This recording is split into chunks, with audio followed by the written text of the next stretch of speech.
नमस्कार प्रिय विद्यार्थियों, योगा ज्योतिष हब यूट्यूब चैनल में आप सबका हार्दिक अभिनंदन है।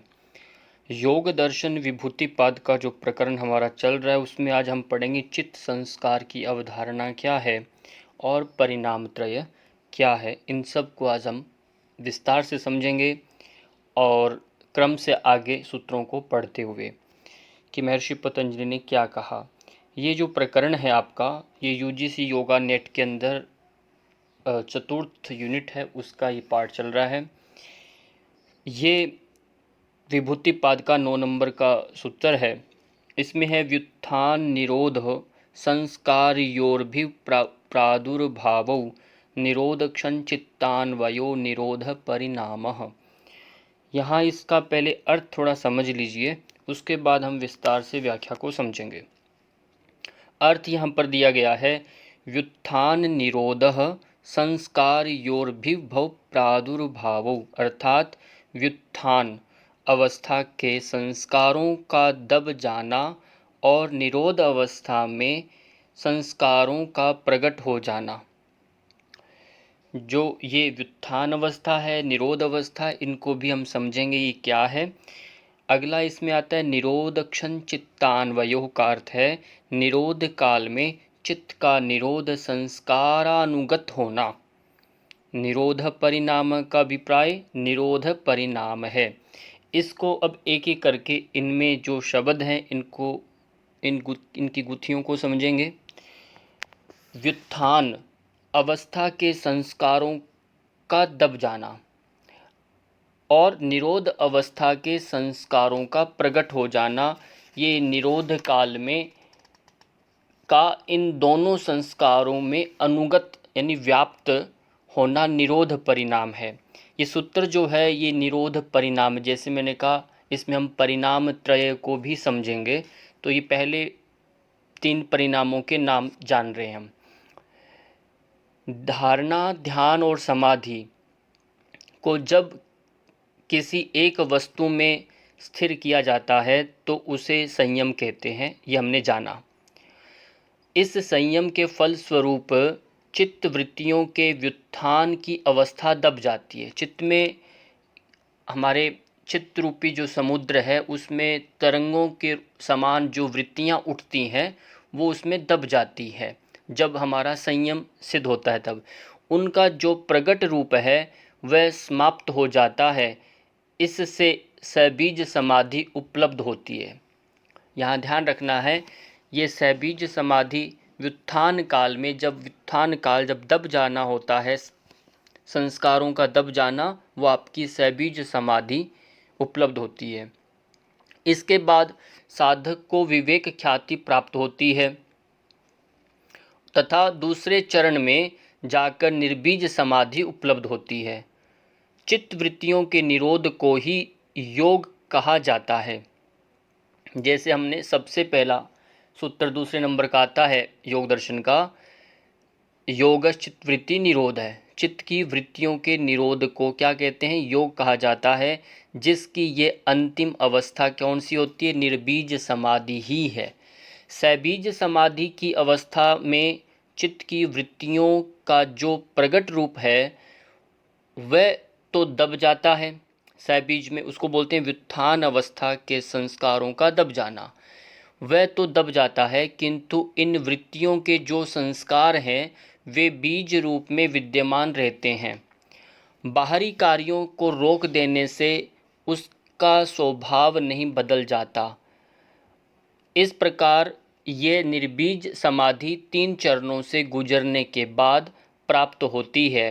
पहला चरण में आता है यम, नियम आदि योग के जो 5 अंगों के साधन से उसके बाह्य प्रगट स्वरूप का लोप होता है, किंतु मन उसके विचारों की तरंगें उठती रहती है मन के अंदर, क्योंकि मन का ऐसा अभ्यास हो गया था, वो उठ रहा है। फिर दूसरे चरण में क्या आता है? मन के इन विचारों का लोप संयम के माध्यम से किया जाता है। यह संयम धारणा, ध्यान, समाधि से आता है। इससे मन में उठने वाली वृत्तियों के जो विचार हैं वह समाप्त हो जाते हैं, किंतु वे बीज रूप में चित्त में विद्यमान रहती है, क्योंकि चित्त का स्वभाव ही चंचल है। जब तक उसका यह स्वभाव वह छोड़ता नहीं है, ये चित्त व्युत्थान और निरोध दोनों ही प्रकार के संस्कारों में व्याप्त रहता है। व्युत्थान का मतलब जब दब जाना, और फिर वापस से निरोध अवस्था के संस्कार जो दबे हुए हैं उनको समय पर वह प्रकट हो जाना, तो ये दोनों में व्याप्त होता है। क्योंकि चित्त धर्मी है तथा ये संस्कार उसका धर्म है, इसलिए चित्त जब तक रहेगा और संस्कार उसका धर्म साथ में ही रहेगा। धर्मी अपने धर्म में सदैव व्याप्त रहता है, यह नियम है। इसलिए सहबीज समाधि में भी ये निरोध संस्कार प्रकट रहते हैं। जो निर्बीज समाधि जो आती है, जब सहबीज समाधि, उसमें ये निरोध संस्कार प्रकट रहते हैं। इसी को संस्कारों का बीज कहा गया है, जो चित्त का स्वभाव है। अतः सहबीज समाधि में वृत्तियों का तो अभाव हो जाता है, किंतु संस्कारों का बीज विद्यमान रहता है, जिसे तीसरे चरण में जाकर के विवेक ख्याति द्वारा नष्ट किया जाता है। वह उसे बोध हो जाता है कि ये सब व्यर्थ है। तब निर्बीज समाधि उपलब्ध होती है। इस समय चित्त का संबंध केवल इन निरोध संस्कारों यानी निर्बीज जो बीज के साथ ही होता है, जो उसका स्वभाव है। यही निरोध परिणाम कहलाता है। इस सूत्र के माध्यम से हमने ये जाना कि निरोध परिणाम क्या है। निरोध परिणाम तक पहुंचने के लिए हमें 3 चरणों से गुजरना पड़ा, वो हमने एक एक करके समझा। तो जब तक निरोध परिणाम तब तक नहीं संभव जब तक आपको विवेक ख्याति प्राप्त नहीं हो जाती, ये हमने इसमें जाना। अगले सूत्र में आता है तस्य प्रशांत वाहिता संस्कारातः।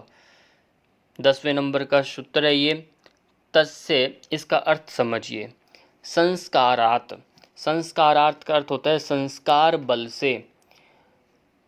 जो भी पढ़ा हमने, संस्कार बल से तस्य उस चित्त की प्रशांत वाहिता, प्रशांत वाहिता यानी स्थिति होती है। निरोध संस्कार से चित्त की जो गति है वह प्रशांत होती है, क्योंकि निरोध का संस्कार जो है वो चित्त की गति बिल्कुल एक बहुत ज़्यादा शांत, एक कहते हैं शांत स्वभाव है, एक होता है प्रशांत, बहुत गहन शांति की अवस्था। सहबीज समाधि के बाद, जब आपने सहबीज समाधि के बाद क्या होगा, विवेक ख्याति प्राप्त होती है। उसी के आधार पर हमने निरोध परिणाम जाना।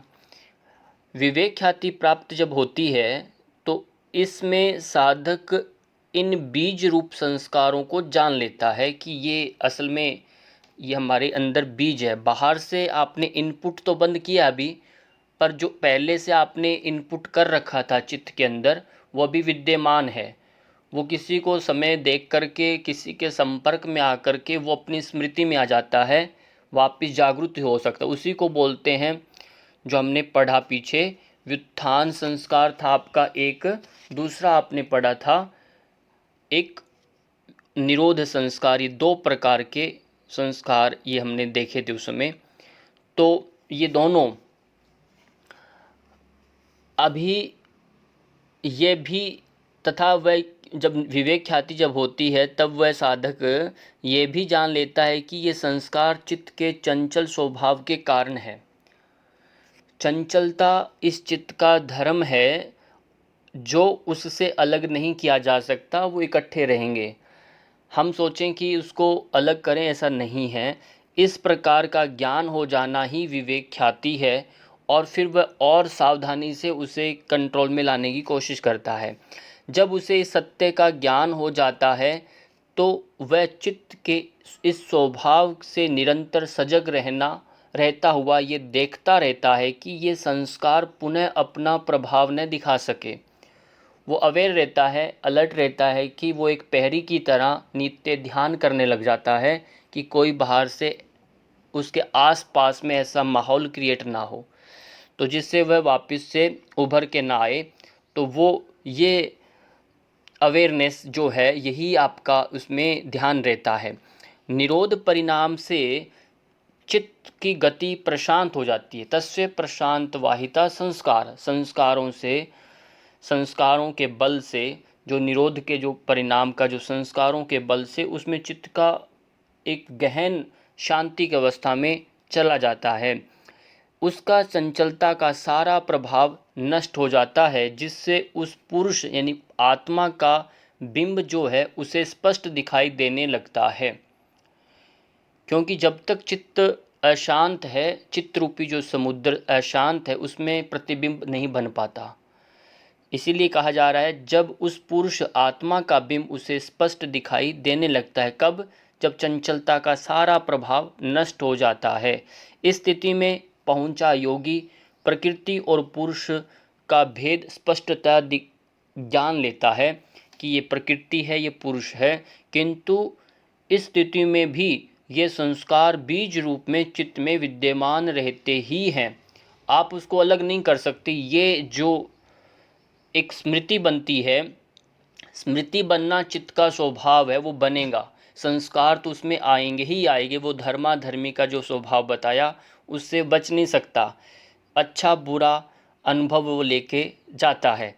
तो यही जो इन्होंने कहा इस सूत्र में, पर गहनता उसमें रहती है शांति की, प्रशांत वाहिता में बहने लगता है, वह स्थिति बन जाती है। अगले सूत्र में हम महर्षि पतंजलि कहते हैं सर्वार्थैकाग्रतयोक्षयोद्यो चित्तस्य समाधि परिणामः। अर्थात इसका अभिप्राय सर्वार्थैकाग्रतयोक्षयोद्यो क्या अर्थ हुआ? सब प्रकार के विषयों का चिंतन करने की वृत्ति का क्षय हो जाना और किसी एक ही ध्येय विषय को चिंतन करने वाली एकाग्रता अवस्था का उदय हो जाना, ये चित्त का समाधि परिणाम है। यहाँ देख लिए इन्होंने कहा समाधि परिणाम क्या? निरोध परिणाम पढ़ा हमने, अब समाधि परिणाम आप पढ़ रहे हैं। समाधि परिणाम क्या? वो निरोध परिणाम का आपने पहले पिछले सूत्र में उसका प्रभाव जाना, उसका लाभ जाना। ये जब होने से ये होता, इस सूत्र का आपने अभी पढ़ने जा रहे हैं कि जब ये सर्वार्थ एकाग्रतयो जो आपने लिखा सब प्रकार के, तो इसमें कहना चाह रहे हैं कि सब प्रकार के विषयों का चिंतन करने की जो वृत्ति का जब क्षय हो जाना, अब उसमें कुछ भी निक्षय हो जाना और किसी एक ही ध्येय विषय को चिंतन करने वाली एकाग्रता अवस्था का उदय हो जाना, ये चित्त का समाधि परिणाम कहलाता है। अब इसको थोड़ा ध्यान से समझिए, ये क्या है। एक एक करके जो बातें सुन रहे हैं उनको एक मस्तिष्क में चित्रण बनाए।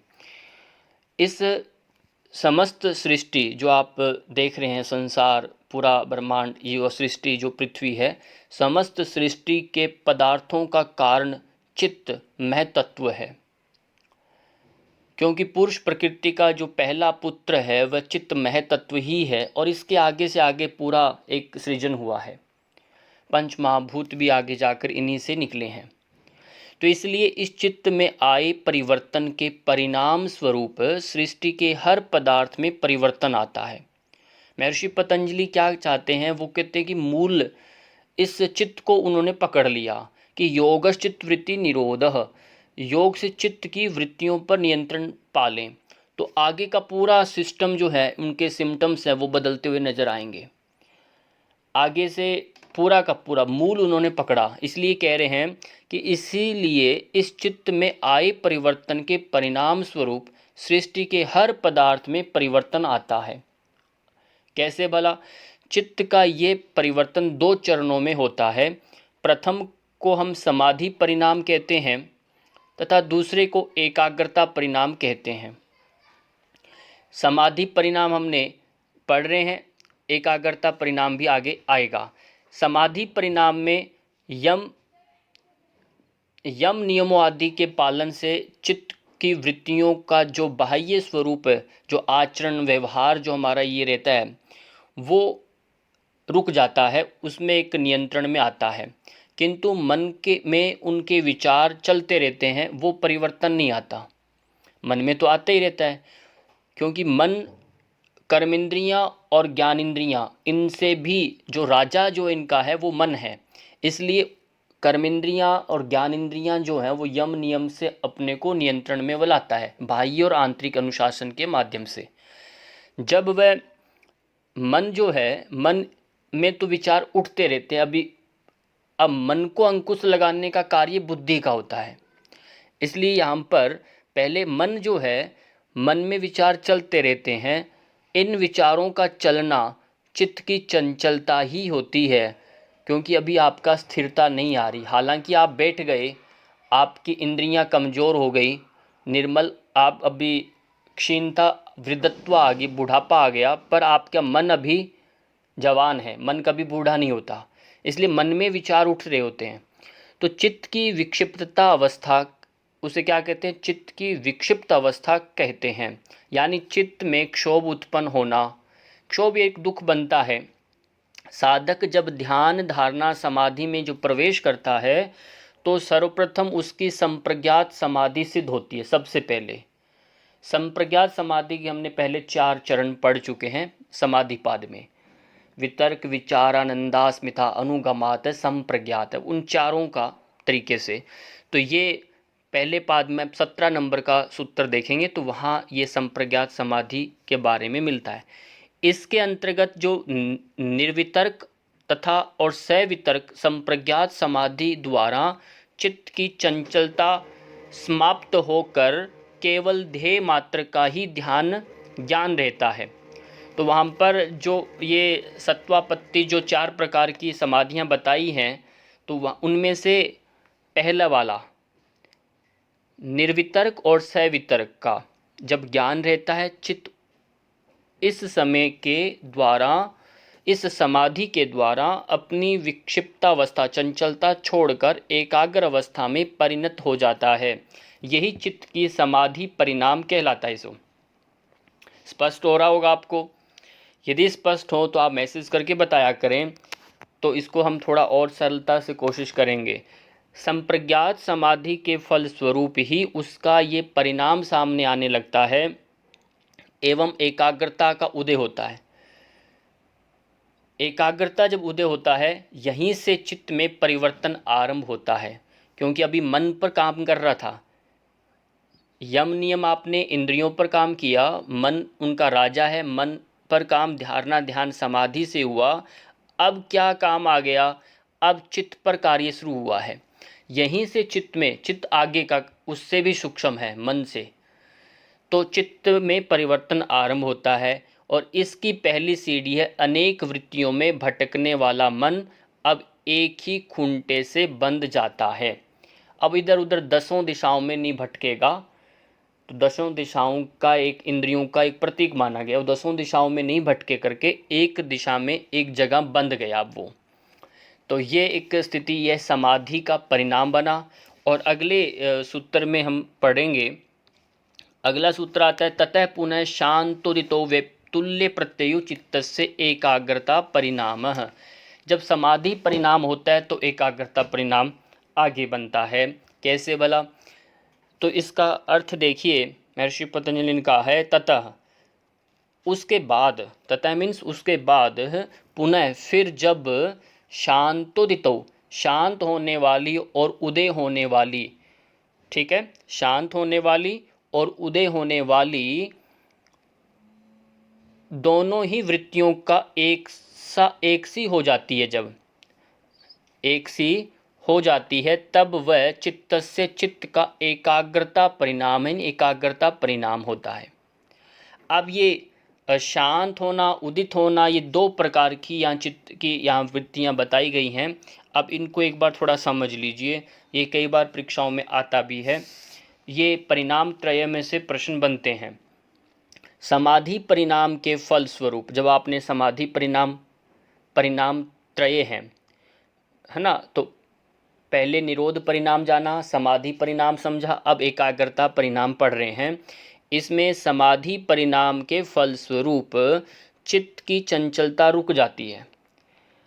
चंचलता रुकी, उसकी एकाग्रता का उदय होता है, तथा फिर क्या होता है? उसकी एकाग्रता का उदय होता है, यानी वह एक स्थान पर केंद्रित होना आरंभ हो जाता है। यहाँ तक स्पष्ट? यही उसकी एकाग्रता का आरंभ है। मैंने कहा पहले चित्त जो है 10 दिशाओं में न भटक कर मन को एक खूंटे से बांध दिया गया। अब वह चित्त एकाग्र हो गया। इसके बाद जब ये एकाग्रता सध जाती है, अब इसको भी आपने साध लिया, तो चित्त में दूसरा परिणाम आता है जिसे हम एकाग्रता परिणाम कहते हैं। इसमें चित्त भली भांति समाहित हो जाता है।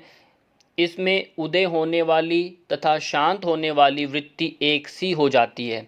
अब शांत और उदय ये दोनों वृत्तियां जो है सम अवस्था में आती है। एक जो आकर्षण और विकर्षण जो रहता है इंद्रियों का, एक उठाव और ज़्यादा झुकाव जो है, वो दोनों अब रुक जाता है। ठीक, इसको कहते हैं समाधि परिणाम। वो वहाँ पर वो एक खिंचाव जो है मिट जाता है, भिन्नता मिट जाती है, वृत्ति मात्र रह जाती है उसमें। समाधि परिणाम में दोनों में भिन्नता होती है। जब पिछले वाले समाधि में तो भिन्नता होती है, शांत और उदय होने वाली भिन्न भिन्न होती हैं, किंतु अब उदय होने वाली भी शांत हो जाती है और इसलिए दोनों का एक ही शांत रूप हो जाता है। ये एकाग्रता का परिणाम है और उसमें अधिक परिपक्व अवस्था है। किसमें? समाधि। उससे भी ये तब आता है जब आप संयम की अवस्था में साधक अधिक समय तक टिका रहे। इससे संप्रज्ञात विवेक ख्याति प्राप्त होती है। वह किससे होती है? वह एकाग्रता परिणाम से होती है। और जब आप ध्यान होगा, चित्त की पंचभूमियाँ हमने जब पढ़ी, वहाँ पर मूढ़, क्षिप्त, विक्षिप्त और एकाग्र और निरुद्ध अवस्था है। एकाग्र अवस्था और निरुद्ध अवस्था जो है वह योगियों की अवस्थाएं हैं चित्त की। तो यहाँ एकाग्र अवस्था जो चल रही है, यहाँ यही कहना चाह रहे हैं कि ये आपका संप्रज्ञात विवेक ख्याति प्राप्त होती है। इससे किससे? जब आप संयम से एकाग्र होते हैं। तो इसमें अधिक समय तक रहने पर ही निर्बीज समाधि का लाभ प्राप्त होता है। आपने अभी एकाग्र अवस्था है, निरुद्ध अवस्था नहीं बनी। इसमें लंबे समय तक आप जब टिकेंगे एकाग्र अवस्था में, तब जाकर निर्बीज समाधि का लाभ मिलेगा। यहाँ पहुंचकर योगी कृतकृत्य हो जाता है, मतलब बड़ा एक धनी हो जाता है। पहुंचना बड़ा सौभाग्य होता है, ऐसी अवस्था में आ जाना। किसमें? निर्बीज समाधि में। यही उसका अंतिम फल होता है और इस स्थिति में पहुंचने पर योगी के मन में दूसरे विचार आते ही नहीं हैं और फिर चित्त फिर वहाँ से क्या है, अपना हटता ही नहीं है। और निर्बीज समाधि में से पूर्व फिर नीचे आने की संभावना बनी रहती है। नीचे मतलब नीचा गिरना मनुष्य का स्वभाव है, क्योंकि वो पहले से अनुभवजन्य उसका ज्ञान होता है। इसलिए चोटी पर यानी ऊंचाई पर, पहाड़ी पर चढ़ने में जितना प्रयास लगता है, उतना प्रयास नीचे गिरने में नहीं लगता। इसलिए हम कुसंगति में, बुरी संगतियों में शीघ्रता से चले जाते हैं।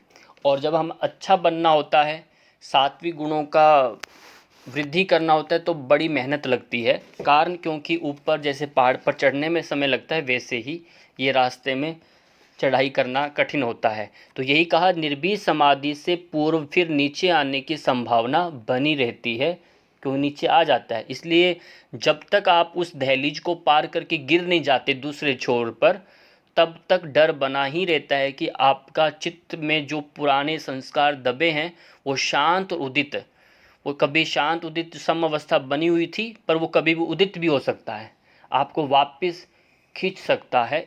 ये कहना चाह रहे हैं यहाँ पर। अगला सूत्र में आते हैं। अगला सूत्र है 13 नंबर का, एतेन भूत इंद्रियेषु धर्म लक्षण अवस्था परिणामा व्याख्याता।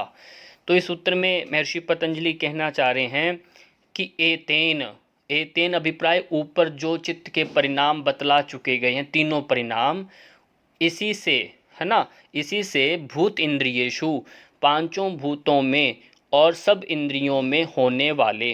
अब ध्यान दीजिए, यहाँ इस सूत्र को यदि आपने समझ लिया तो आगे आने वाली जितनी भी विभूतियाँ हैं आपको समझ में अच्छे से आएंगी। पांचों भूत हैं और से सब इंद्रियों में होने वाले, फिर यहाँ पर धर्म लक्षण अवस्था परिणामा कहा। धर्म परिणाम, लक्षण परिणाम और अवस्था परिणाम, ये तीनों परिणाम है। ठीक, व्याख्याता कहे जा चुके, हमने तीनों को अभी पढ़ा। अब कैसे है इनको थोड़ा एक एक करके हम समझेंगे। धर्म परिणाम, लक्षण परिणाम, अवस्था परिणाम, ये क्या हैं, इनको जानेंगे इस सूत्र में। ये कब आता है? ये तब आता है जब आप पिछले तीनों जब सिद्धियां आपकी हो जाती हैं इन अवस्था में आने के बाद। तो अध्यात्म का जो विज्ञान है अध्यात्म का विज्ञान के अनुसार ये समस्त प्रकृति सत्व रज तम इन तीन गुणों से युक्त है। ये तीनों गुण परिणामी हैं, सत्व रज और तम। इसलिए इसको हम कहते हैं, प्रकृति क्या है? परिणाम स्वरूप है, और ईश्वर पुरुष जो है वो अपरिणामी है, जिसका कोई परिणाम नहीं आता। ये सत्व रज तम जो है, ये आपकी तीन अवस्थाएं जो भी हमने पढ़ा, ये तीन प्रकार के परिणाम हैं। अब इसमें इन तीन गुणों से युक्त होता है प्रकृति। ये तीनों गुण परिणामी हैं, जिससे संसार की सभी वस्तुओं के कार्यों में परिवर्तन होते रहते हैं। ऐसा कोई भी नहीं बचेगा इससे। हमें इस सृष्टि में जो कुछ भी दिखाई देता है वह इस प्रकृति का परिवर्तित स्वरूप ही है। वो सीधा सीधा नहीं है, वह सब परिवर्तित है पहले से। और इसका मूल तत्व जो है प्रकृति का, वह अव्यक्त स्वरूप है, जिसे हम बता नहीं सकते, व्यक्त नहीं है, वो अव्यक्त है, जिसे हम पुरुष कहते हैं। जो हमें दिखाई नहीं देता उसका व्यक्त स्वरूप ही दिखाई देता है, जो प्रकृति है। उस अव्यक्त से व्यक्त तथा व्यक्त के भी विभिन्न रूप उस त्रिगुणात्मक प्रकृति के परिवर्तित रूप में ही है।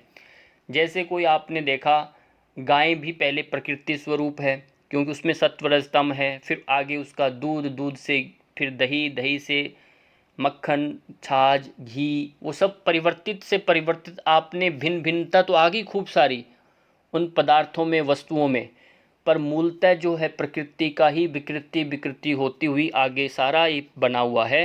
वो यही कहना चाह रहे हैं, उसका व्यक्त स्वरूप ही दिखाई देता है। उस अव्यक्त से व्यक्त तथा व्यक्त के भी विभिन्न रूप उस त्रिगुणात्मक प्रकृति के परिवर्तित रूप ही है, जैसे मैंने अभी उदाहरण दिया आपको। सांख्य एवं योग की मान्यता ठीक वैज्ञानिकों जैसी है। कैसे हैं कि कोई भी पदार्थ बिना उत्पन्न हुए नहीं होता, मतलब बिना हुए, अब कोई पदार्थ है ही नहीं है तो उत्पन्न नहीं होता। इसलिए वो कहते हैं कोई ना कोई पदार्थ पीछे है। शून्य से कुछ भी उत्पन्न नहीं होता, जीरो से जीरो ही निकलेगा, कितने जीरो को जोड़े। वो कहना चाह रहे हैं जिसका अस्तित्व ही नहीं है उससे किसी का निर्माण नहीं हो सकता। किंतु जो वस्तु उत्पन्न होती है वह उत्पन्न होने से पहले भी अपने कारण में विद्यमान थी, चाहे वह अवस्था व्यक्त हो अथवा अव्यक्त हो, तथा उसके लुप्त होने के बाद भी अपने कारण में विद्यमान रहेगी। कोई भी पदार्थ नष्ट नहीं होता, केवल रूप परिवर्तित होता है, ऐसा उनका मानना है। ठीक है, तो ये हमारा सांख्य ये सब कहता है। वैज्ञानिक जिसकी खोज आज कर पाए हैं, ये बात वैज्ञानिकों ने जाना कि कोई भी सत्ता, जो भी वस्तु इंद्रियों से दिखती है, उसको जला दो, नष्ट कर दो, वह रूप बदल लेती है, पर वो नष्ट नहीं होती, और फिर कभी वापस से वह तत्व में आकर मिल करके फिर वस्तु का रूप धारण कर लेती है। जैसे आप बहुत बार देखते हैं, छोटे छोटे बारिश के मौसम में कीट पतंगे उड़ते हैं, हवा में पंख आ जाते हैं उनके, फिर वापस कुछ, ये सृष्टि रचना कैसे बनती है वो ख़त्म हो जाती है। तो वो एक छोटा सा उदाहरण है जो हमारी आंखों से दिखते हैं। बारिश के मौसम में यहाँ रेगिस्तान में छोटी छोटी लाल लाल रंग की एक, जिसे हम बिल्कुल कॉटन, उस पर एक मखमली का लाल रंग का एक कीट सा निकलता है, तो वो भी एक कुदरत का एक नियम से निकलता है, फिर वापस ख़त्म हो जाता है। तो ये वैज्ञानिक जिसकी खोज आज कर पाए हैं, उसे सांख्य और योग हजारों वर्ष पूर्व ही जान गया था कि बल्कि वह आज भी विज्ञान से अधिक गहराई तक जानता है। कौन? योग और सांख्य। इसीलिए अभी जो नई शिक्षा नीति है और भी आगे प्रयास किए जा रहे हैं ताकि ये पूर्ण समग्र विकास के लिए, सर्वांगीण विद्यार्थियों के विकास के लिए योग को, आयुर्वेद को जोड़ा जा रहा है, जिससे वह अच्छे से समझ पाए, रहस्य को समझ पाए। इस उत्तर में ये बताया गया है जो हम पढ़ रहे हैं, एतेन भूत इंद्रियेषु धर्म लक्षण अवस्था परिणामा व्याख्याता में क्या बताया गया है। यहाँ पर सूत्र जो पिछले 9 से और 12 में, जो हमने पीछे सूत्र 9 से पढ़ना शुरू किया था, 8 से, सूत्र 9 से और 12 में निरोध परिणाम, समाधि परिणाम और एकाग्रता परिणाम के समय होने वाले चित्त परिवर्तन के समान ही सब इंद्रियों तथा इन पांचों भूतों में परिवर्तित होता है। ये परिवर्तन 3 प्रकार से होता है। इन 3 जो परिणाम पढ़े उनके अनुसार हमारे चित्त में भी परिवर्तन इन पांचों महाभूतों में 3 प्रकार से होता है। कैसे? इंद्रियों में और पंच महाभूतों में। अब वो है धर्म परिणाम, लक्षण परिणाम और अवस्था परिणाम, जो इसमें बताया गया है। अब ये धर्म परिणाम क्या है? किसी धर्मी में जब उसका एक धर्म दब जाता है, जैसे हमने पहले बताया चित्त का धर्म है चंचलता, चित्त का स्वभाव क्या है? चित्त का चंचलता। अब कहने जा रहे हैं किसी धर्म में जब उसका एक धर्म दब जाता है तथा दूसरा प्रकट हो जाता है, अथवा एक धर्म का क्षय होकर दूसरे का उदय हो जाता है, तो इसके परिणाम स्वरूप उस पदार्थ में भी परिवर्तन आ जाता है। इस प्रकार से आए परिवर्तन को धर्म परिणाम कहते हैं। जैसा कि सूत्र जो 9 और 11 में चित्त का जो परिवर्तन होता है वह धर्म परिणाम का उदाहरण है। वहाँ पर आप उस सूत्रों में पीछे 9 से जो 11 सूत्र हैं, तो 9 वाले सूत्र में आया था कि व्युत्थान निरोध संस्कार्योभिर भव प्रादुर्भावो निरोध क्षण चित्तान्वयो निरोध परिणामः। तो वहाँ हमने यही पढ़ा था, व्युत्थान अवस्था के संस्कार का दब जाना और निरोध अवस्था के संस्कारों का प्रकट हो जाना, चित्त का इन दोनों संस्कारों में अनुगत व्याप्त होना निरोध परिणाम है। ठीक, तो इस तरह से, और तस्य प्रशांत यहाँ कहा, और 11 नंबर में तो ये सब वहाँ पर समाधि का परिणाम बताया गया। तो ये धर्म परिणाम कहलाता है। धर्म परिणाम के बाद एक आता है तीसरा लक्षण परिणाम। ये परिणाम भी धर्म परिणाम के साथ साथ हो जाता है। जिस प्रकार समाधि परिणाम में चित्त से विषयों का चिंतन छूट जाता है, जब आप समाधि में जाते हैं तो चित्त का जो चिंतन चलता है वह छूट जाता है और आप निर्विषयम बना होता है। निर्विषयम मना जब होता है तो आपका ध्यान अवस्था होता है तथा एक ही विषय में उसकी एकाग्रता हो जाती है। ये लक्षण परिणाम है। ये लक्षण दिखाई देता है, सिम्टम्स जो आता है लक्षण परिणाम है। इस परिवर्तन में धर्मी का स्वभाव नहीं बदलता, केवल उसका ढंग बदल जाता है, कार्य विधि बदल जाती है, उसके एक बिहेवियर जिसे हम कहते हैं उसको बाहर से आचरण में परिवर्तन आता है, वो हमें दिखता है। ठीक, पर अंदर का जो स्वभाव वो अभी पड़ा हुआ है, वो अंदर से दिखाई नहीं देता। अब तीसरा आता है अवस्था परिणाम। अवस्था परिणाम में क्या आता है? जब कोई पदार्थ एक अवस्था से दूसरी अवस्था में आ जाता है तो उसे अवस्था परिणाम कहते हैं। ये परिवर्तन प्रतिक्षण होता रहता है, जैसे बचपन से जवानी, जवानी से बुढ़ापा प्रतिक्षण आ रहा है, ये अवस्था परिणाम है। कहते हैं तुम्हारी कौन सी अवस्था है? बाल्य अवस्था, शैशवावस्था, है ना? तो ये अवस्था, किंतु इसका ज्ञान लंबे समय बाद होता है। जब हम बुढ़ापे में आते हैं तो जवानी अवस्था का, फिर बाल्य अवस्था का जैसे हमें याद आता है, जवानी में बाल्य अवस्था, बचपन में, तो ये अवस्थाओं का ज्ञान हमें लंबे समय बाद आता है, इस शीघ्रता से पता नहीं चलता। पर जब व्यक्ति ये बड़ी एकाग्रता से ये महसूस करता है तो उसे परिवर्तन हर क्षण प्रतिक्षण वह अपने को समझ पाता है। जिस प्रकार दूध से दही बनने में दूध का धर्म, अब दूध का जो धर्म था उसकी मिठास, अब दही बनते ही वह क्या खट्टा हो जाता है और मिठास वह अपना दूध जो अपना उसका धर्म वह छोड़ देता है। जिस प्रकार दूध से दही बनने में दूध का धर्म और लक्षण दोनों बदल जाते हैं। पहले दूध लिक्विड में दिखता था तरल अवस्था में और मीठा था, फिर वह ठोस अवस्था में आ गया और खट्टा हो गया। तो हाइड्रोजन और ऑक्सीजन के संयोग से दोनों के धर्म व लक्षण बदलकर नया ही रूप पानी बन जाता है।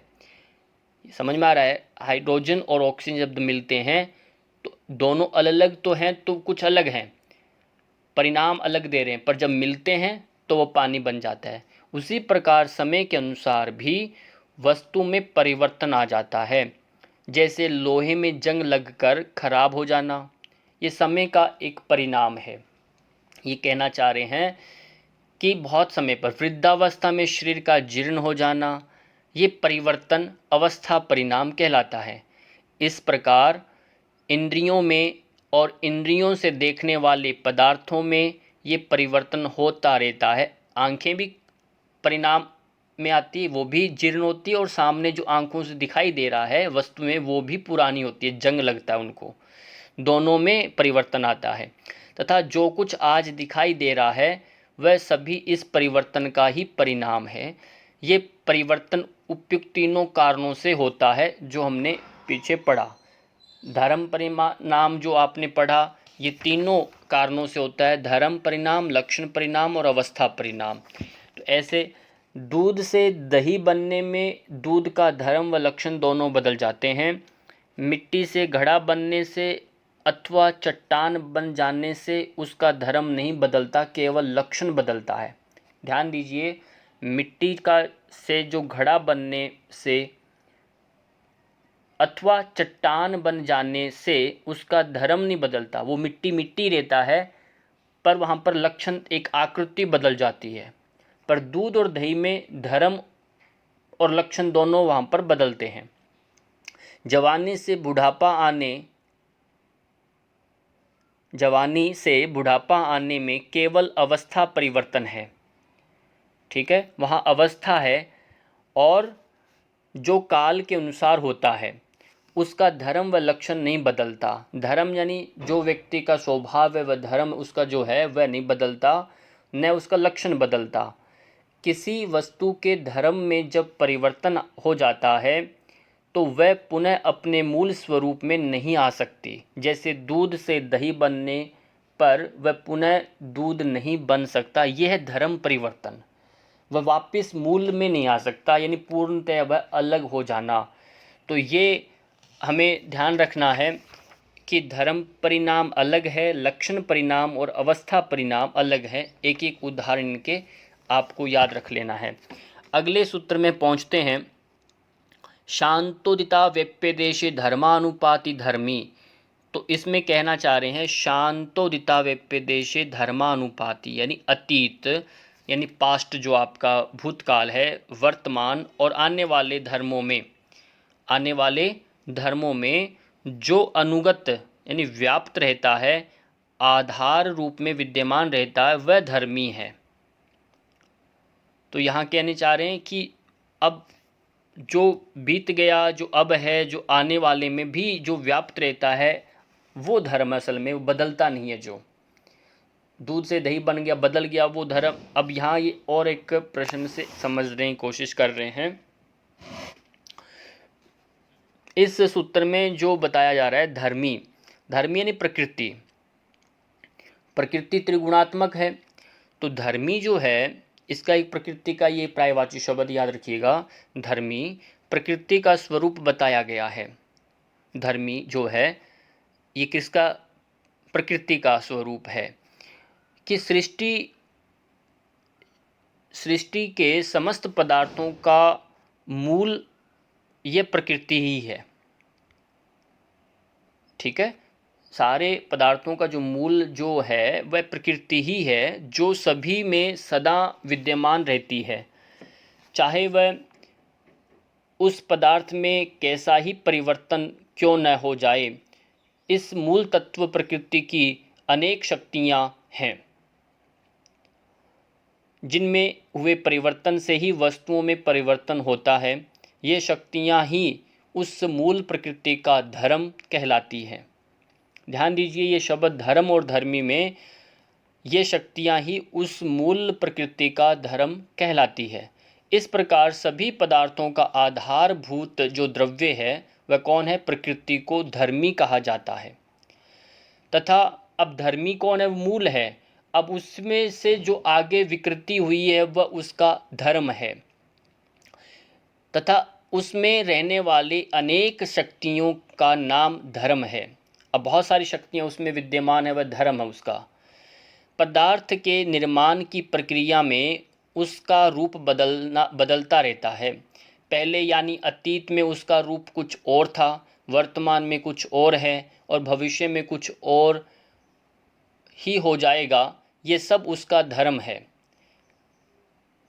तभी हम कहते हैं धर्म परिवर्तनशील है। धर्म क्या है? बदलता रहता है। ये सारा परिवर्तन धर्म का परिणाम है, लक्षण परिणाम है, अवस्था परिणाम से होता है। किंतु उनमें आधार रूप में जो तीनों स्थितियों में सदा विद्यमान रहता वह धर्मी है। धर्मी मीन्स प्रकृति है, वो नहीं बदलता। वह मूल धर्मी प्रकृति ही है जिसमें संपूर्ण रूपों का विकास होता है। जिस प्रकार पहले जो बर्फ था वर्तमान में वह पानी बन गया, और फिर पानी से वह गर्म होने पर भाप बन गया, वाष्प बन गया। ये तीन रूप उसके धर्म हैं। किसके? प्रकृति के। अब धर्म अलग हो गया, अब धर्मी अलग नहीं है, वो उसी के साथ जुड़े हुए हैं। तथा मूल में जो जल है वह धर्मी है, वह जल के ही ये स्वरूप है, और जल क्या है? प्रकृति का अंश है। इसी प्रकार अन्य पदार्थों में समझना चाहिए। इस प्रकार एक धर्मी के अनेक धर्म रूप होते हैं जो प्रकट और शांत होते हैं। इसी प्रकार इनके तीन भेद बनते हैं। अब इनके तीन भेदों को हम यहाँ समझेंगे। पहला आता है अव्यपदेश्य। अव्यपदेश्य, फिर उदित है, ठीक है, इनको हम पढ़ेंगे। अव्यपदेश्य, उदित और शांत, ये तीन क्या है जो इस सूत्र में लिखा गया ना, शांतोदिता व्यपदेशे धर्मानुपाति धर्मी। ये अव्यय, उपदेश्य और उदित और शांत, इन तीनों को अब समझो क्या है ये। अव्यपदेशे, ये इन धर्मों में कुछ धर्म इस धर्मी में शक्ति रूप में विद्यमान रहते हैं। ये अव्यपदेशे जो है इन धर्मों में, इन मीन्स ये जो भी पढ़ रहे हैं, इनमें कुछ धर्म ऐसे हैं जो धर्मी में, इन प्रकृति में शक्ति के रूप में विद्यमान रहते हैं। उनका प्रकटीकरण नहीं होता, वो अंदर तो होते हैं पर प्रकट नहीं हो पाते, जिससे उन्हें व्यवहार में नहीं लाया जा सकता। उन्हें अव्यपदेश्य कहते हैं। जो हमें अभी कभी दिखाई नहीं दिए, हम उसका उदाहरण नहीं दे पाते, वो पर होते हैं, उसके अंदर हैं, पर वह क्या कहलाते हैं? अव्यपदेश्य कहलाते हैं। ये समय पाकर भविष्य में प्रकट होंगे, वह अभी है नहीं पर वो हो सकते हैं भविष्य में। इसलिए इन्हें अनागत या आने वाले भी कहते हैं।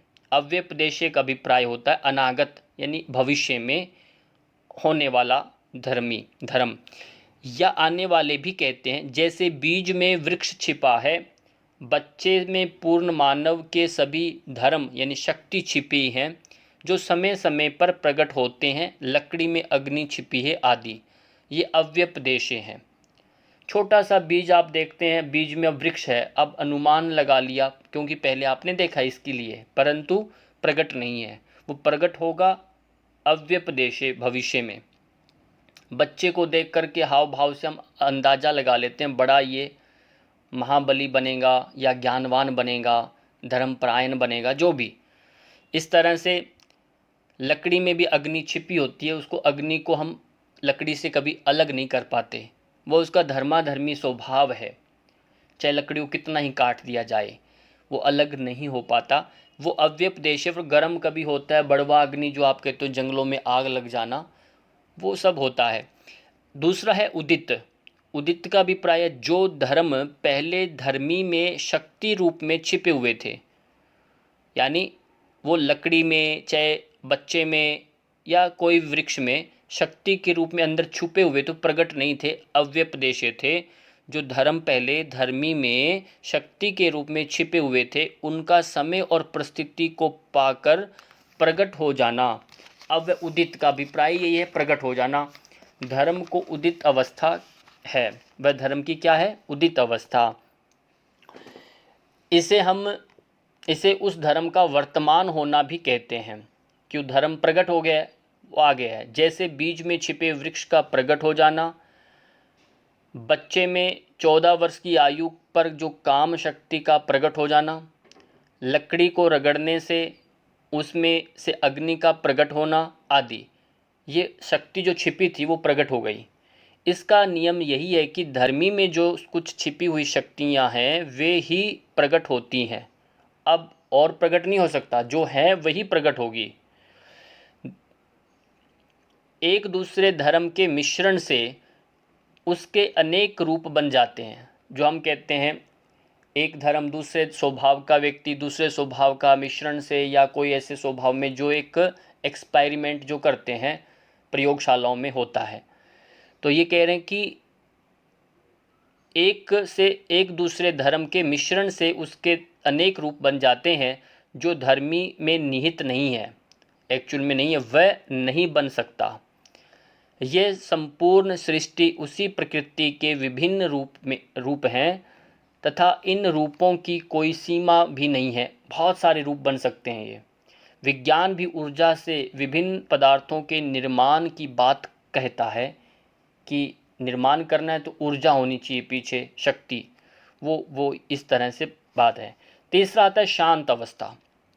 शांत क्या है? जब कोई धर्म अपना कार्य पूरा कर लेता है, प्रकट हुआ, पहले छुपा हुआ था शक्ति के रूप में, फिर प्रकट हो गया, अब कार्य पूर्ण कर लिया, तो वे पुनः अपने मूल स्वरूप धर्मी यानी प्रकृति में विलीन हो जाता है। जैसे छोटा बच्चा उत्पन्न हुआ, फिर अपना उसमें शक्ति प्रकट हुई, दिखा आपको, फिर वो वापस मर जाता है, तो वो अपने आप उसका वापस से सृष्टि में या पंच महाभूतों में विलीन हो जाता है, वापस वो जल जाता है, जैसे हम कहते हैं ना। तो कहते हैं पूरा कर लेता है तो वे पुनः अपने मूल स्वरूप धर्मी प्रकृति में विलीन हो जाता है। इसे उसकी शांत अवस्था कहते हैं। हम कहते हैं शांत हो गया, नाम दिया है ना, शांत। विज्ञान भी कहता है कि ऊर्जा से ही पदार्थ बने हैं तथा वे पुनः ऊर्जा में परिवर्तित हो जाते हैं। नष्ट तो कुछ भी नहीं होता, फिर वो पंच महाभूतों से वापस सम्मिश्रण होकर के वापस आएगा। ये चक्कर जो है पुनर्जन्म को जो हम कहते हैं चलता रहता है। नष्ट तो कुछ भी नहीं होता, यही बात अध्यात्म भी कहता है। जब वह धर्म धर्मी में विलीन हो जाता है तो उसे अतीत भी कहते हैं। कहते हैं बीत गया, अतीत। ये है अतीत, शांत होना, बीत जाना, अतीत। ये तीन अवस्थाएं हमने पढ़ा, शांत और उदित और अव्यपदेशे। अव्यपदेशे जो आपका भविष्य है, उदित जो वर्तमान है और शांत आपका अतीत है। तो इसमें इन धर्मों में कि तीनों अवस्थितियों में धर्मी जो है यानी प्रकृति सदा ही व्याप्त रहता है, वो कभी छूटता नहीं है, वो कहीं भी चला जाए। धर्मी के बिना धर्म अलग से नहीं रह सकता। एक ही सिक्के के दो पहलू हैं। धर्म उसी की शक्ति है। जैसे नृत्य को नृत्यकार से, संगीत को संगीतकार से अलग नहीं किया जा सकता, है ना। यदि नृत्यकार है तभी नृत्य होगा, संगीतकार तो संगीत, उसको अलग नहीं किया जा सकता, दोनों अभिन्न हैं। इसी प्रकार प्रकृति और उसकी शक्ति धर्म है जो अभिन्न है, अलग वस्तुएं नहीं है, एक के जाने के बाद दूसरा कार्य करे, ऐसा नहीं। अगले सूत्र में अब आते हैं, कर्मान्यत्वं परिणामन्यत्वे हेतुः। ये क्या कहना चाह रहे हैं? परिणामन्यत्वे, परिणाम की भिन्नता में, कर्मान्यत्वम यानी कर्म की भिन्नता हेतु कारण है। अब सूत्र तो बहुत छोटा सा है, सूत्र को पढ़ें तो इसको ऐसे ही रटना पड़ेगा कि परिणाम की भिन्नता में कर्म की भिन्नता कारण है।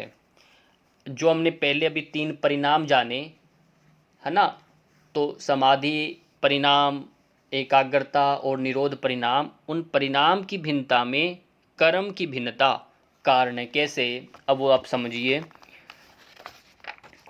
ये यहाँ कहना चाह रहे हैं कि सृष्टि में पाए जाने वाले पदार्थों को, जितने सृष्टि में पदार्थ हैं पाए जाने वाले, उन पदार्थों में मुख्यतः दो वर्गों में विभाजित किया जा सकता है। एक है निर्जीव और एक सजीव। ठीक है, निर्जीव है और दूसरा है सजीव। इस सजीव वर्ग में वनस्पति है, आपकी पशु पक्षी हैं, मनुष्य आते हैं, जो सब जीवित हैं, जिनमें हम एक ग्रोथ देखते हैं, हलचल देखते हैं, जिसे हम जीवित मानते हैं। इन सभी के अनेक रूप, आकार एवं विशेषताएं होती हैं। अज्ञानी लोग इन सब में भिन्नता देखते हैं, किंतु तत्वज्ञानी जो होते हैं, जिन्हें इनके मूल स्वरूप का ज्ञान हो गया है, वे कहते हैं कि ये संपूर्ण सृष्टि उसी एक प्रकृति धर्मी के विभिन्न रूप हैं, धर्म है। वो निर्जीव है चाहे सजीव, उनको भेद नहीं मानता। वो कहता है घट घट में राम है, सब में वही विद्यमान है, क्योंकि सब में एक प्राण विद्यमान रहता है, वो चलता रहता है, किसी की गति दिखाई नहीं देती, इसलिए सब में जरावस्था आती है। देर सवेर पत्थर में भी जरावस्था आती है, परिवर्तन सब में आता है, सबका परिणाम होता है, वो सब परिणामी है। इसलिए वो तो, नहीं तो वो टूटते नहीं कभी। तो उनमें बदलाव जो आना, वो एक परिवर्तन जो आना, वो उसका एक धर्म हो गया, स्वभाव जिसे हम कहते हैं धर्म, परिवर्तन। पर धर्मी कौन है? प्रकृति, वो नहीं बदलती। तो यहाँ यही कह रहे हैं, ज्ञानी जो हैं, जिन्हें उनके मूल स्वरूप का ज्ञान हो गया है, वे कहते हैं कि ये संपूर्ण सृष्टि उसी एक प्रकृति धर्मी के विभिन्न रूप हैं, धर्म है। प्रकृति एक है, किंतु उसकी अनेक शक्तियाँ हैं, जिन्हें उसका धर्म कहा जाता है। इन शक्तियों के परस्पर जब मिलन एवं क्रिया प्रतिक्रिया के फल स्वरूप ही विभिन्न रूपों का निर्माण हो गया। अब सूत्र जो आगे आपने पीछे 13 नंबर में बताया गया था, धर्म परिणाम, लक्षण परिणाम, अवस्था परिणाम से ये परिवर्तित होते हैं। वो किसके कारण से? वो उनकी शक्तियों के अनुसार। जिस प्रकार एक ही मिट्टी से विभिन्न प्रकार के बर्तन बनते हैं, किंतु मूल में वह मिट्टी ही है, एक्चुअल में मिट्टी ही है। जिस प्रकार कपास से विभिन्न वस्तुएं बनती है, कपास यानी कॉटन, उससे विभिन्न वस्तुएं बनती हैं, कहीं कपड़ा बनेगा, कोई रुमाल बनेगा, कुछ भी रस्सी बनाएंगे, कुछ भी बनता है, किंतु मूल में कपास ही है। जिस प्रकार एक ही स्वर्ण से विभिन्न आभूषण बनते हैं, किंतु मूल में क्या है? सोना, स्वर्ण जो है वो एक ही है। उसी प्रकार एक ही प्रकृति अपने धर्मों यानी शक्तियों की विशेष विभिन्नता से अनेक पदार्थों एवं रूपों को जन्म देती है। वह उसकी खूबी है, उसकी खूबी कहेंगे, वह अपनी कैसे कैसे रूप धारण कर लेती है, वो उसकी खूबी है, पर मूलतः वह एक है। तभी कहते हैं सब में आत्मा है, क्योंकि आत्मा मूल है, पर शरीर में भिन्नता, ये सब शक्तियों के स्वरूप, परिणाम, ये सब लक्षण, धर्म अलग अलग दिखाई देते हैं। कर्म की भिन्नता से ही उसके परिणाम में भिन्नता आती है। जिस प्रकार एक ही विद्युत से ताप भी उत्पन्न किया जाता है, प्रकाश भी उत्पन्न किया जाता है, चुंबकत्व भी उत्पन्न किया जाता है, तथा इन तीनों के विभिन्न कर्मों से हजारों प्रकार के यंत्र संचालित होते हैं, किंतु उन सब के मूल में विद्युत ही है। अब बिजली का आपने प्रयोग कैसे किया, वो अलग अलग दिशाओं में दिखने को मिलता है हमें। सृष्टि के अनेक रूपों का निर्माण हुआ है। विज्ञान प्रत्येक पदार्थ की 3 अवस्थाएं मानता है। विज्ञान कहता है कि जो पदार्थ हैं, या तो वो ठोस अवस्था में होगा, यानी एक जमाव में होगा बर्फ़ की तरह, या द्रव्य में, लिक्विड में होगा, या गैस में होगा।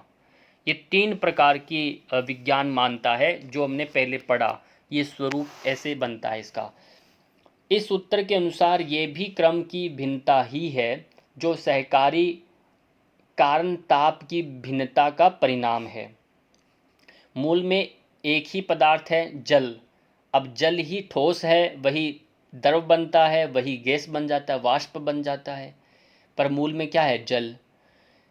जिसके ये 3 परिणाम होते हैं, ये संपूर्ण सृष्टि इसी प्रकृति की शक्ति के क्रम की भिन्नता का ही परिणाम है।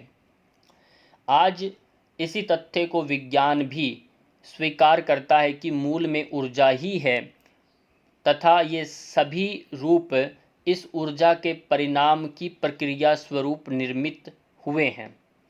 सृष्टि की उत्पत्ति का वैज्ञानिक कारण भारतीय अध्यात्म बहुत पहले समझ गया था।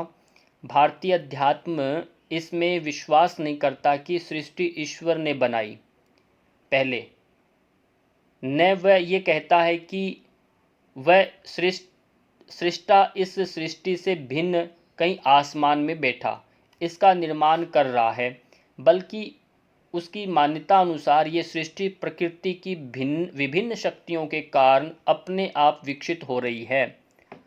जो बात डार्विन आज कह रहा है वह सांख्य तथा योग हजारों वर्ष पूर्व कह चुके हैं कि इसी मूल शक्ति की अध्यात्म ने अव्यक्त, असंभूत आदि नामों से अभिव्यक्त किया है इसे। तो एक बहुत बड़ी बात है ये, और ये क्रम से जब आप सूत्रों को इनको पढ़ेंगे तो इनमें एक ही करके सभी प्रश्नों के आपके जो मन में आते हैं, दर्शन वही है जो दृश्यते अनेनिति दर्शनम, जो विशेष प्रकार से जो नज़रिया देखने का जो दे वह दर्शन है। तो ये दर्शनों में सूत्र हैं, ये योग ऋषियों के उनकी उच्च अवस्था का परिणाम है जो इस सूत्रों के माध्यम से हमें पढ़ने को मिलता है। तो इनमें पूरा विज्ञान छुपा होता है, उनके तर्क, उनकी सोच लंबी, वो पूरा नज़रिया छुपा रहता है। अगला सूत्र हम पढ़ेंगे, परिणाम त्रय संयमाद अतीतानागत ज्ञानम। तो ये सूत्र, इसका अर्थ ये है कि परिणाम त्रय संयमात, हालांकि जो अब तक हमने सूत्र पढ़े वो एक किस्म से पूरा एक प्रकरण कंप्लीट हो चुका है। अब आगे का जो प्रकरण है ये जो शुरू हो रहा है और आने वाली कक्षा के लिए इस सूत्र का ये बीच का एक सूत्र आ रहा है, इसको आज हम ख़त्म करेंगे, फिर कल से विभूतियाँ हम पढ़ेंगे। परिणाम त्रय संयमा, तीनों परिणामों में संयम करने से 3 प्रकार के परिणाम हमने पढ़ा, और अतीतानागत ज्ञानम, अतीत और अनागत का ज्ञान हो जाता है। यहाँ ये कहना चाह रहे हैं कि ये कैसे ज्ञान हो जाता है, इसकी व्याख्या से हम समझते हैं। सृष्टि के निर्माण का निश्चित क्रम है, जब सृष्टि बनी तो उसका एक निश्चित क्रम होगा कैसे बनती है, और एक निश्चित प्रक्रिया भी है। उसका सारा विकास कार्य इन्हीं से एक निश्चित नियम के आधार पर काल के साथ होता है। यदि मनुष्य को इनकी जानकारी हो जाए तो ये इस सृष्टि संरचना के भूत तथा भविष्य को जान सकता है। यदि वो मनुष्य को यदि जानकारी आ जाए तो वो खुद ही जान ले, है ना, कि सृष्टि आज जैसी है वह पूर्व में कैसी थी तथा भविष्य में कैसी होगी। वैज्ञानिकों ने इस सृष्टि के रहस्यों की महत्वपूर्ण खोज की है कि ये पृथ्वी जो है, सूर्य, चांद, तारे, ग्रह, उपग्रह कैसे व कब बने तथा भविष्य में इनका स्वरूप क्या होगा। जो आप देखते रहते हैं, एस्ट्रोनॉमी जो होते हैं, खगोल शास्त्रीय, उनकी भविष्यवाणी आती रहती हैं, उल्का पिंड आ रहे हैं, धरती के नज़दीक से गुजर रहा है, ये प्लेनेट आ रहा है ना। तो ये सब क्या है, ये उनका प्रेडिक्शन है, भविष्य में देख लेते हैं। उन्होंने पृथ्वी की आयु, जल, वनस्पति, मनुष्य आदि के विकास क्रम का महत्वपूर्ण अध्ययन किया, ठीक है, वैज्ञानिकों ने, तथा भविष्य के लिए भी बताया कि मंगल ग्रह पर क्या होगा, धरती कहाँ जाएगा, मतलब सब वो ऑक्सीजन कहाँ जीवन है, ये सब खोजें जो कर रहा है, तो ये सब उनके स्वरूप का क्या होगा ये सब बताया जाता है। ठीक इसी प्रकार योगी ये जानता है कि इस सृष्टि का मूल कारण क्या है, यानी सृष्टि के पीछे कौन है ये वह जानता है, उसका किस प्रकार परिवर्तन होकर वह आज की स्थिति में पहुंची है। आज कैसे आया, उसके पीछे कहाँ से शुरुआत है, ये योगी जानता है। भविष्य में कितने समय बाद ये किस रूप में प्राप्त होगी। वैज्ञानिक अपने विभिन्न उपकरणों, तथ्यों, सूचनाओं आदि के द्वारा विभिन्न प्रयोग परीक्षण करके ये ज्ञात करता है, तथा योगी भी ये जानता है कि इन वस्तुओं में धर्म, परिणाम, लक्षण परिणाम तथा अवस्था परिणाम से किस प्रकार परिवर्तन होता है, ये भी जानता है। तरीके वही हैं। और एक उक्ति जो यथा पिंडे तथा ब्रह्मांडे की है, इस पिंड में जो है वही ब्रह्मांड में है। तो योगी योगस्थ होकर के उसने पूरा ज्योतिष विज्ञान शास्त्र जो बनाया है, उसमें आप देखेंगे तो हर एक एक प्लेनेट, हर एक एक की उन्होंने प्रकृति से लेकर सब उनके गुण धर्म सब बताया गया है। तो वह इसी के आधार पर उन्होंने योगस्थ होकर के बताया। आप सिद्ध सिद्धांत पद्धति के अंदर पढ़ेंगे तो शरीर में सप्त द्वीप है, सप्त धातुएं हैं, सारा शरीर में पूरा एक क्रम बना हुआ है। तो 7 लोक सारे कुछ इस शरीर के अंदर विद्यमान है। तो उन्हीं को जब आप देखते हैं वह, तो ये सारा यहाँ परिवर्तन आपको दिखाई देता है। सिद्धांत यानी प्रिंसिपल रूप से ये जान लेने के बाद वह जिस वस्तु के भूत तथा भविष्य का ज्ञान करना चाहता है, उसमें संयम करके इनके स्वरूप का ज्ञान करता है। ये बहुत गहरी समझ का परिणाम है। हर पदार्थ अथवा जीव में परिवर्तन का एक निश्चित क्रम और अवधि है और एक निश्चित प्रक्रिया है, जिसे समझ लेने से वह सब कुछ जान सकता है। आवश्यकता है इसको समझने की। योगियों का ऐसा ज्ञान कोई जादुई चमत्कार जैसा नहीं है, बल्कि एक वैज्ञानिक जैसा ही है। केवल जानने की विधि का अंतर है। वैज्ञानिकों के निर्णय प्रोक्ष साधनों पर आधारित है। प्रोक्ष जो दिखाई नहीं दे रहा उनके पर आधारित है, जिससे निष्कर्षों में त्रुटियां रह जाती हैं।